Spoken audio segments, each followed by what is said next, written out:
देखो दोस्तों, मेरा मोबाइल का जो है कैमरा ख़राब है, तो बुरा नहीं मानना भाई। अभी गरीबी छाया हुआ है, ख़रीदने के लिए पैसा नहीं है, इसीलिए मैं इसी पर वीडियो बना रहा हूँ। जो अभी चल रहा है उस पर मुझे जो है उस पर रहा नहीं गया, इसीलिए मैं वीडियो बना रहा हूँ। और जो लोग भी इस वीडियो को सुन रहे हैं समझेंगे तो मेरे साथ कमेंट में लिखेंगे कि हाँ भाई बात सही कर रहे हो, या जो भी। बाकी कमेंट तो आप लोग कैसे करते हैं वो तो आप लोग को पता ही है, लेकिन फिर भी जो मेरे मन में चल रहा था मैं वो आप लोग को बताना चाह रहा हूँ। देखो, पहले तो अभी जो है सरकार जो है बहुत एग्रेसिव वे में कोई भी डिसीजन ले रही है, क्योंकि वो अब जान चुकी है कि उसको हटाने वाला कोई है नहीं। ठीक है, तो कोई भी चीज़ को बहुत ही मतलब एग्रेसिव वे में कोई भी डिसीजन ले रही है। जैसे मान लो कि अभी मनरेगा को हटा के वीवीजी राम जी जो लाया गया, वे इतना एग्रेसिव वे में लाया गया कि आया और बिल पास हो गया। देखो अभी जो अरावली क्या है उसका भाई, पहाड़ का, अरे हाँ सॉरी, अरावली। तो भाई अभी जो अरावली पे डिसीजन आया कि जो भी है वहाँ पे कंस्ट्रक्शन चालू करेंगे, और अभी जो उसका ऊपर प्रोटेस्ट चल रहा है कि हाँ हम प्रोटेस्ट करते हैं, नहीं करने देंगे, ये नहीं करने देंगे, वो नहीं करने देंगे। सभी लोग उठ रहे हैं, वीडियो बना रहे हैं, बहुत अच्छा तरीके से प्रोटेस्ट चल रहा है और चलना भी चाहिए। लेकिन जब वोट देने की बारी आती है तब तुम लोग कहाँ रहते हो? जब वोट चुनने की बारी आती है, सरकार चुनने की बारी आती है, तब तुम लोग कहाँ रहते हो?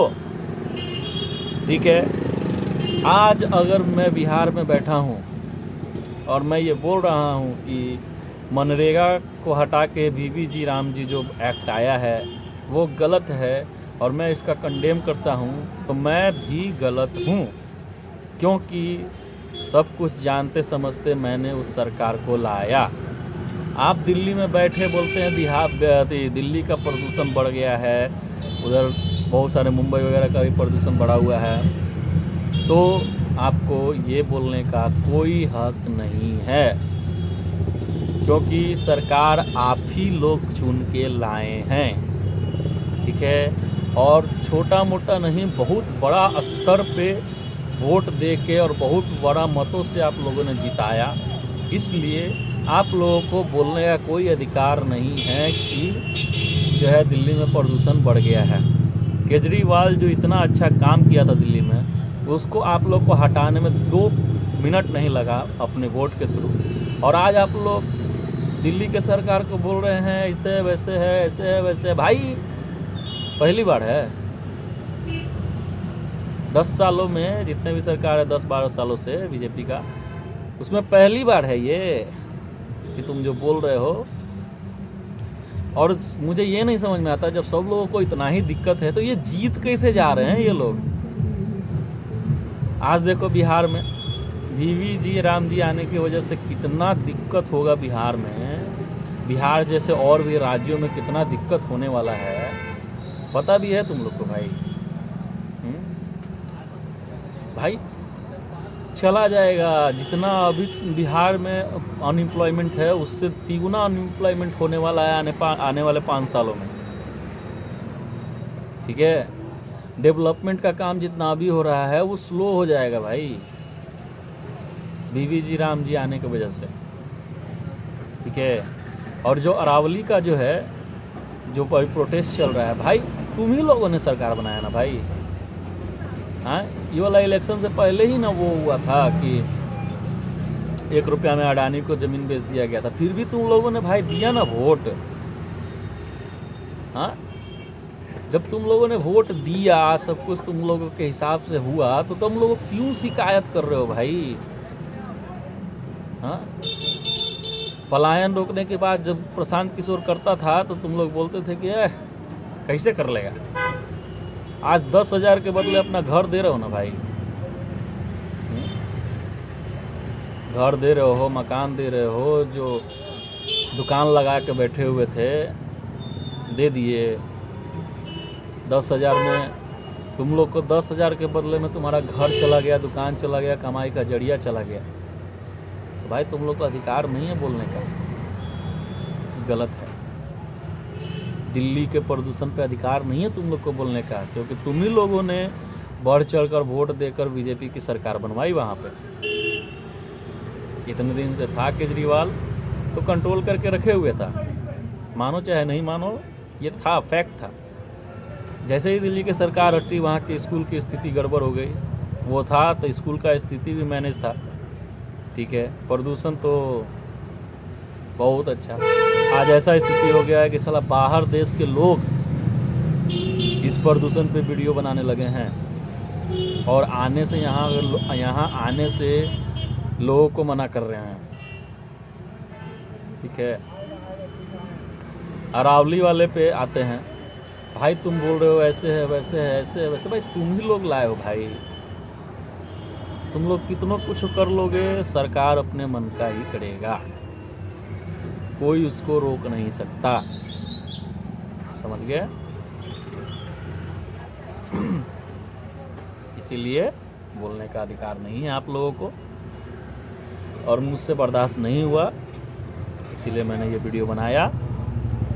बाकी आप लोग को अच्छा लगे बुरा लगे जो भी लगे, हम ही लोगों ने उन लोगों को चुन के लाया।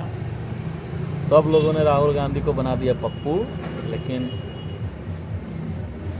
आज पप्पू कौन बन रहा है तो पता चल ही रहा होगा।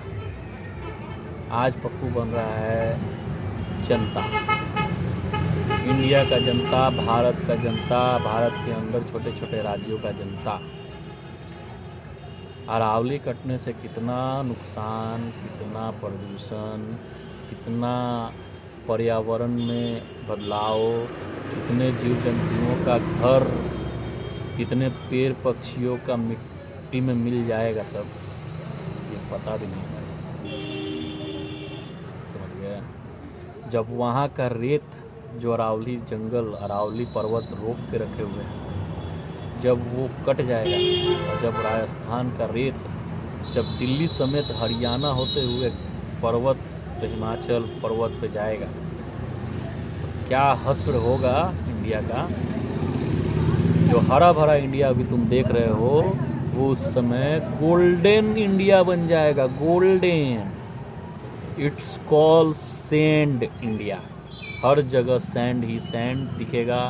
फिर तुम लोग और खुश हो जाना कि वाह, हर जगह गोल्ड ही गोल्ड दिखता है। ऊपर से देखने पे जो सैटेलाइट होता है, उससे देखने से हमारा इंडिया गोल्ड की तरह दिखता है, गोल्ड, ठीक है।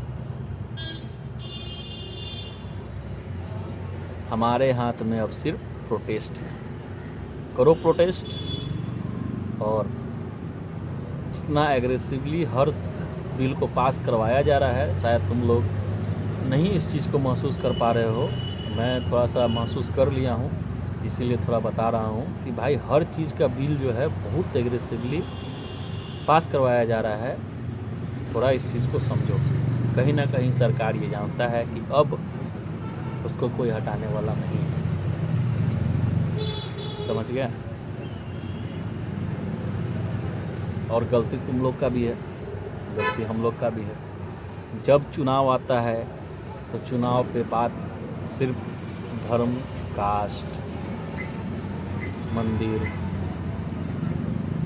यही सब पे होता है। कभी हम लोगों ने आया चुनाव तो कभी हम लोगों ने इस पर बात नहीं किया, पर्यावरण, प्रदूषण, नेचर, ठीक है, प्रोटेक्शन, जो आज के डेट में बहुत बड़ा मुद्दा है। प्रोटेक्शन, चाहे वो चाइना से हो, चाहे बांग्लादेश से हो, चाहे पाकिस्तान से हो, ठीक है, चाहे अपने देश के अंदर ही क्यों ना हो, ठीक है। ये सब मुद्दा है भाई। सबसे बड़ा मुद्दा बिहार का था पलायन, बेरोजगारी, कमाई, दवाई। जानता हूँ अभी ये जो मैं बोल रहा हूँ कमाई दवाई कहीं ना कहीं तेजस्वी यादव से रिलेट करता है, तो तुम लोग बोलोगे बना दिया तेजस्वी यादव को, तेजस्वी यादव का समर्थक। अरे नहीं भाई, समर्थक नहीं हूँ मैं किसी भी पार्टी का, ठीक है, लेकिन मुद्दा तो यही था ना दोस्त, और वीवी जी राम जी आने की वजह से बिहार में कितना तुम लोग को दिक्कत होने वाला है बिहार वासियों। मैं भी बिहार में ही रहता हूँ भाई, कितना दिक्कत होने वाला है हम लोग को तुम लोग सोच नहीं सकते भाई। पहले जो था वो था कि पहले मज़दूरों की मज़दूरी का 100% हिस्सा केंद्र सरकार देती थी और मज़दूर काम मांगने जाते थे, उनको काम नहीं मिलता था तो उसके बदले में उनको मज़दूरी भत्ता भी दिया जाता था, ठीक है। और आज के डेट में पहले डिमांड के ऊपर था कि उनको मिलेगा, ठीक है, वो क्या कहते हैं थी काम, लेकिन अब जो हो गया है फंड के ऊपर हो गया। फंड जो 60% केंद्र सरकार देगा फंड, ठीक है, तो आपको मिलेगा काम। लेकिन 60% केंद्र सरकार क्यों देगा और हमारे स्टेट का सरकार क्यों लेगा 60% भाई? वो 60% लेगा तो उसको 40% देना पड़ेगा, और वो 40% कहाँ से ला कर देगा? बिहार के ऊपर पहले ही से 3,20,000 से 3,60,000 करोड़ का वो है, क्या कहते हैं, कर्ज है। अगर फिर उसके बाद भी वो 40% पैसे का जुगाड़ करेगा तो कहाँ से काट के करेगा?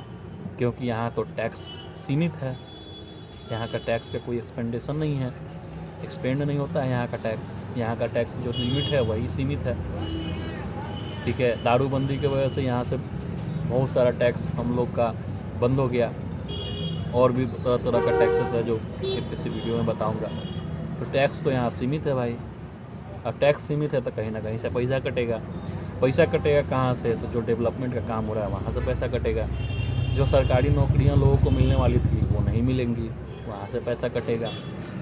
तब जाके वो केंद्र सरकार 60% देगा,